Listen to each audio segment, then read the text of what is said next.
So I'm here with Artistic, the MC, man, also known as the chemist, Aaron Young. How you doing today? Oh, I'm blessed, man. I'm feeling pretty good. How Man, you? I listened to your new album. It's called Back to Life. I took that as a play on the Nas 2006 album Hip Hop Is Dead. What do you feel about the current state of hip hop, particularly the influx of violence we saw last year, with the murders of PNB Rock, Takeoff, and recently Big Scar? Well, I mean, I think that right now the state of hip hop, as far as like lyricism, it's coming back. You know what I'm saying? Like at the same time, like a lot of these younger artists, I don't think that like they're more so into the art. I think that they're more so into like the money making aspect of it. And I think that, you know what I'm saying, like what it is they put themselves in these situations where, you know, they may end up, jeopardizing their careers and jeopardizing their lives and even the ones that are around them. And then, you know what I'm saying, just by maybe default or just by due to the fact that they're in the wrong place at the wrong time, and it puts them in a situation or a position to where, they could end up losing their lives. And you know what I'm saying? It's not something that I'm pretty much like count on happening, but it happens, you know what I'm saying? And, you know what I'm saying? Like, it's just only showing us that, outside of the actual art itself, when it comes to like dealing with the money making aspect and, you know what I'm saying, the fame and all that, that it just leads, it could lead to a life of, you know, just tragedy. So Most definitely, that's what I'm saying. we saw that last night. 10 people shot at French Montana's music video. Being from a city that's particularly where drill music is the dominant genre, do you feel like an outsider because you're making socially conscious music? Uh, Not necessarily, because I believe that there are still some artists in the music business right now that are somewhat on that same level as well, as far as you know, uh, lyricism, and as far as the concepts that they're talking about. Like, for example, we just named Nas for example. Like, he's still to me the same artist he's been since he first started, still growing and, you know what I'm saying, talking about more so positive things in his music. You know what I'm saying? It's great to see he's still relevant, even amongst all these newer artists in this generation that we're in right now. It's like, there's still people out there putting out lyricism and everything, and, you know what I'm saying, putting out a positive message in their music. So, no, I don't feel like an outcast at all.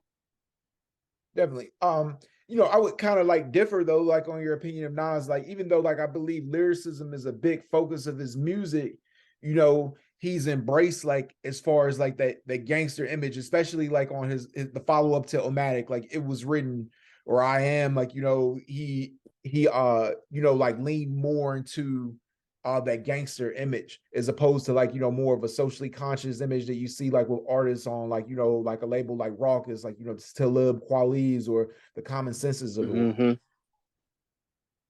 Yeah, I mean, well, I mean, it's like when you listen to his catalog from Illmatic and further down on, it's like it was a lot of it was somewhat like mob or gangster based when he like first came out, but then later on down the line he started putting out more positive stuff. Like, for example, the song that he made with his father, Yeah. um, Oludara. Yeah. right, him, like that was a positive joint.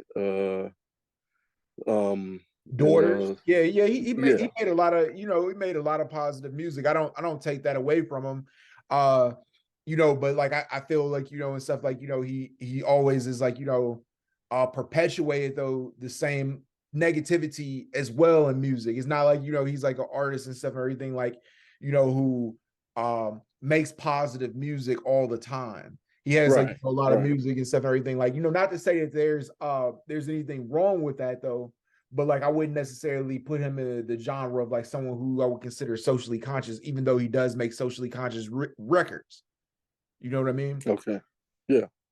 Yeah. I mean, because like a few of the people you just named, I'm also like very big fans of. I'm a huge fan of Common. You know what I'm saying? Being from Chicago and Okay, yeah. also having really positive messages in most of his music. And Talib and Mos Def, Pharoah Monch, a lot of people who were on Raucous at that time.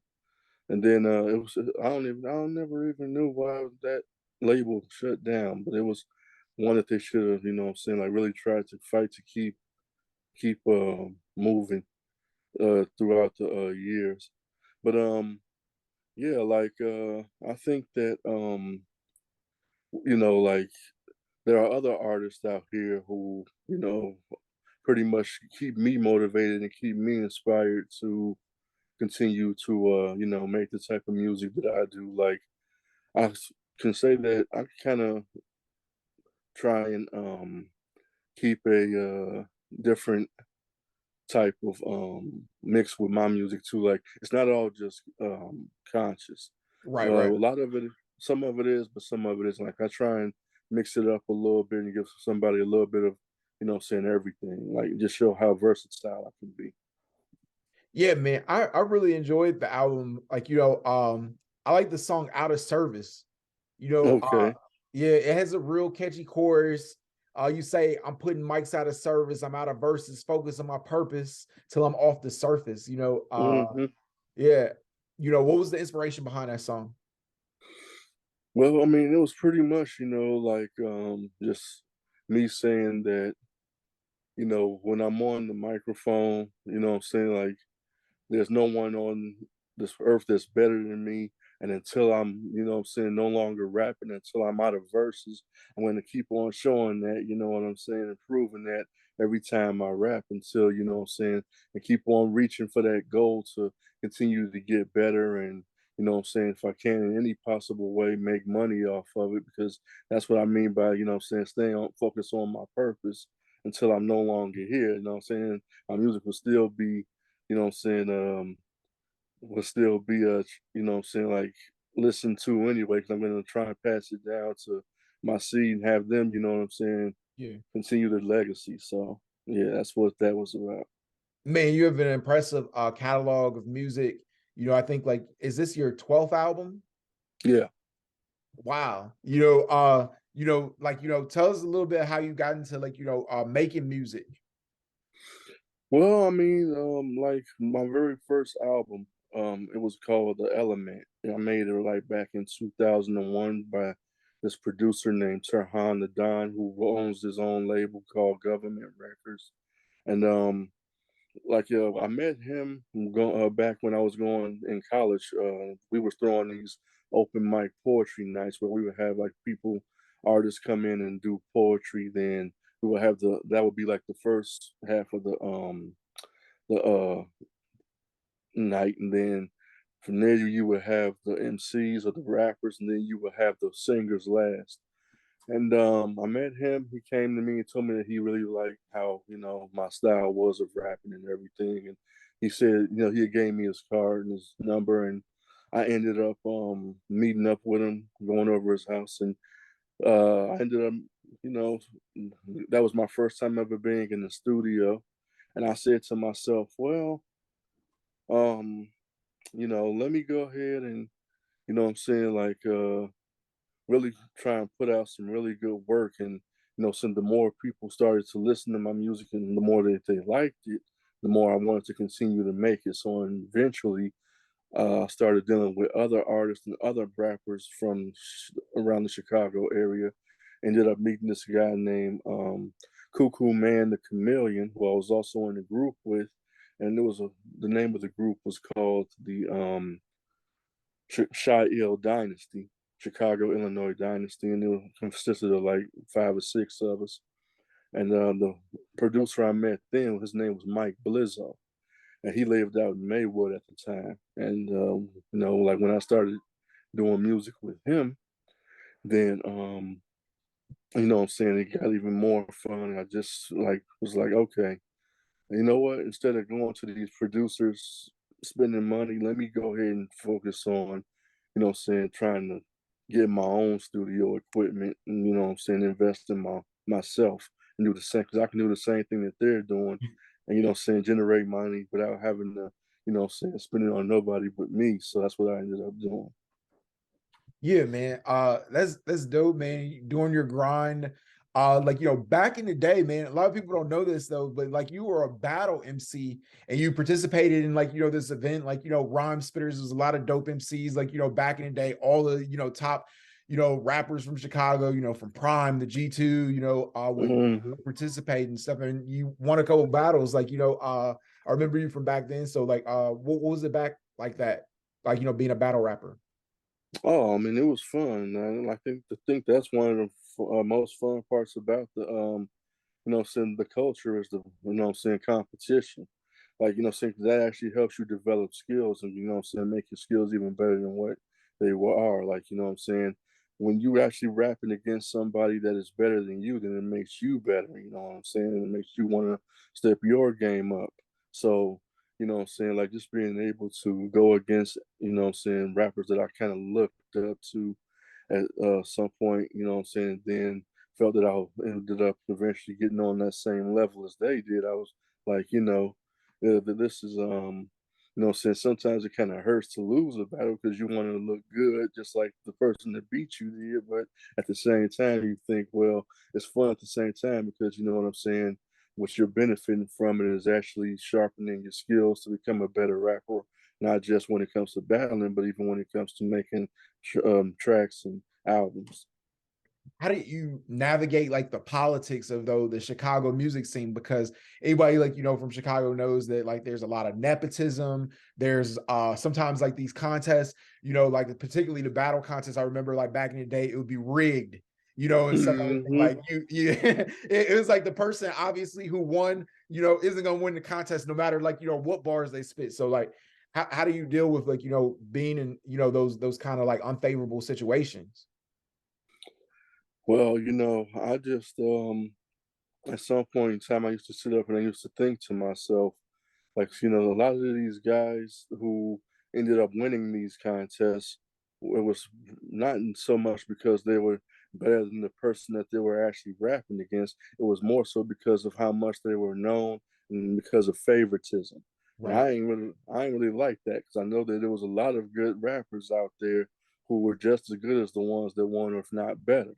And you know what I'm saying? I would put myself in that category as well. I feel like some of those battles I was actually cheated, you know, and I didn't really look at it as a bad thing because you know I felt that as long as they had those battles going or those events going, then I can just come back and try again, you know. But I look at it as yeah, like you know, when you have a city of MCs that you know what I'm saying favor a certain group more than they do like all the rappers that are actually trying to get out there and make a name for themselves, then that's not really good for the culture, you know what I'm saying? Because you're not giving the person a fair shot and it makes them, you know, maybe think about no longer doing it. It might kill their dream of being a rapper because they feel that they're just not good enough because they never get to that level where everybody who does seem to get to that level always, you know, is or whatever. So, you know what I'm saying? That's how I look at that. That's dope, bro. I'm known for my incredible research. I have my ear to the streets, and word is that Lupe Fiasco actually stole a record from you. What's the story behind that? Well, actually, okay, one of my homies I used to rap with, his name was Blindside, had told me that Lupe Fiasco was having some type of online, it was during the pandemic, but he was having some type of like talent show. I guess it was like some online talent show or something, or showcase for local artists in Chicago. And when I ended up making my second album, it was called I'm sorry, my third album, it was called Artistry. Then he ended up somehow getting a hold of my music because my friend Blindside ended up sending him 2 of my tracks without my permission, without even me even knowing about it till after the fact.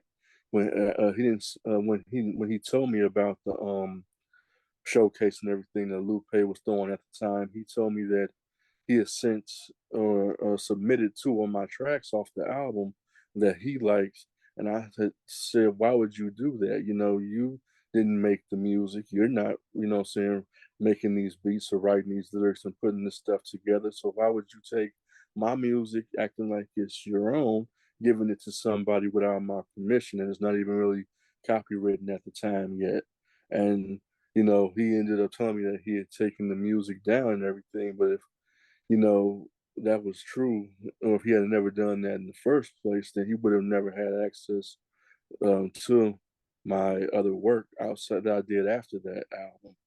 And the song Artistry that I had on the album Artistry is the sample where I had this voice and that I had and the sample was taken out of a program that I used and it was called GarageBand.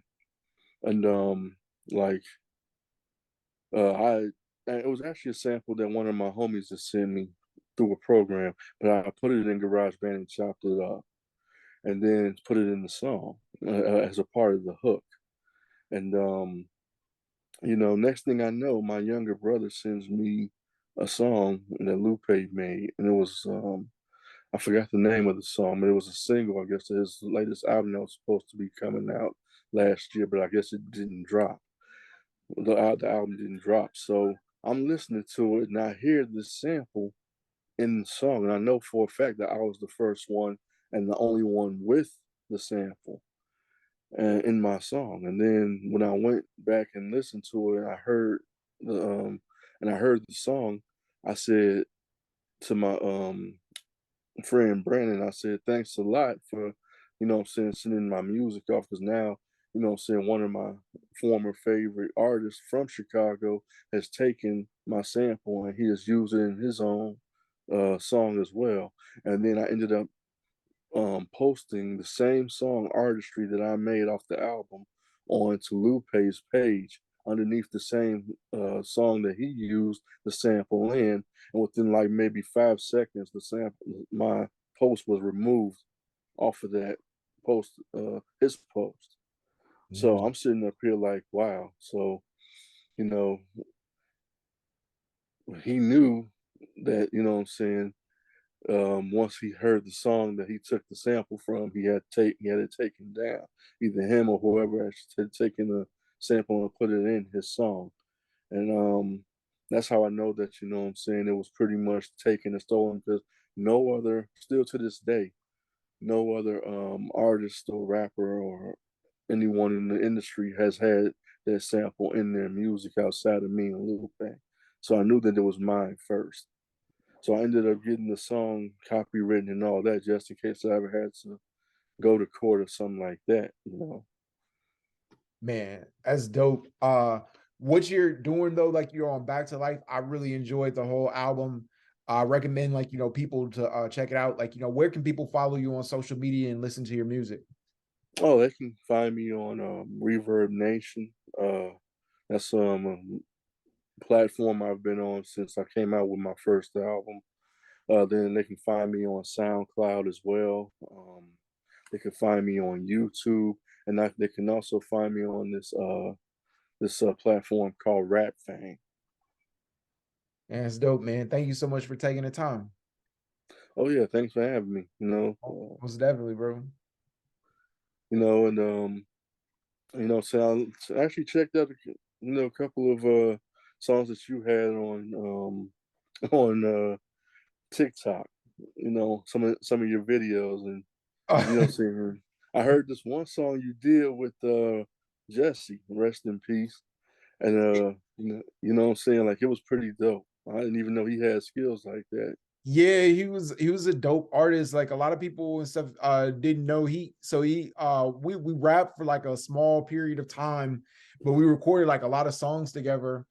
And like it just like didn't he wasn't feeling it no more. And then he got into like, just doing sports cards and stuff. But like, he was like a huge fan of like music, and he managed a couple artists. He managed this artist for a while. It was making some noise in Chicago named Exclusive Tone. Uh Hmm. and like, he was kind of like blowing up for a minute. Like you had a song on like GCI, like Out the Way and stuff. Jesse paid for the whole music video and everything. He's a dope artist, but he got like addicted to perks, and but like I think hopefully he's in like recovery and stuff and everything. But like you know, he was a good artist. Yeah, Yeah. yeah, yeah. Because that song I heard that you heard you guys on was pretty dope. Yeah, man. He was creative, man, and like it was a good thing, like making music with him, and stuff and everything. Like he always like a lot of like different like underground rappers, like he like Tragedy was one of his favorite rappers. You know Okay. he loved the Lost Boys. He loved like like Nori, a lot of like artists and stuff like that. Like so we would listen to like a lot of like underground New York hip hop. So like that's one of the reasons and stuff and everything I like to interview like a lot of New York artists and stuff because of him, because like that was a lot of the music that he would listen to. So like I feel like it's a good way to honor his memory